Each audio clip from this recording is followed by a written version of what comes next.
नमस्कार मित्रांनो, स्वागत आहे तुमचं माझ्या YouTube channel travel with Pramod चोपदारवर। मित्रहो, आज आपण जाणार आहोत नरसोबाच्या वाडीला, ज्याला नृसिंहवाडी म्हणून ओळखले जाते।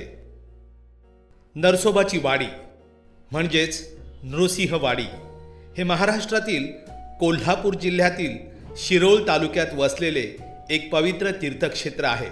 हे ठिकाण कृष्णा आणि पंचगंगा नद्यांच्या संगमावर वसलेले असून श्री दत्तात्रेयांच्या दुसऱ्या अवतार श्री नृसिंह सरस्वती स्वामी महाराजांसाठी प्रसिद्ध आहे। महाराजांनी येथे 12 वर्षे वास्तव्य केले होते। श्री नृसिंह सरस्वती स्वामी महाराजांनी 12 वर्षे तपश्चर्या केली। त्यांच्या पादुकांचे दर्शन घेण्यासाठी देशभरातून भाविक येथे येतात। गुरुचरित्रात या स्थळाचा अमरापूर म्हणून उल्लेख आहे। कृष्णा आणि पंचगंगा नद्यांचा संगम येथे पाहायला मिळतो, ज्यामुळे या स्थळाला विशेष पवित्रता प्राप्त झाली आहे। येथील दत्त मंदिराची वैशिष्ट्य म्हणजे त्यावर कळस नाही। असे मानले जाते की आदिलशहाने या मंदिराचे बांधकाम केले आणि 2 गावेही भेट दिली। नरसोबाच्या वाडीला जर तुम्ही रेल्वेने जाणार असाल तर सांगली रेल्वे स्थानक हे जवळचे असून तेथून नरसोबाची वाडी सुमारे 20 किलोमीटर अंतरावर आहे। बसने जर जाणार असाल तर सांगली बस स्थानकावरून नियमित बस सेवा उपलब्ध आहे आणि राहण्यासाठी देवस्थानाचे भक्त निवास आणि इतर निवास व्यवस्था येथे उपलब्ध आहे।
कोल्हापूर जिल्ह्याच्या शिरोळ तालुक्यातील नरसोबाची वाडी ही कृष्णा आणि पंचगंगा नद्यांच्या संगमाजवळ वसलेली तीर्थनगरी आहे आणि दत्त भक्तांसाठी राजधानी म्हणून ओळखली जाते।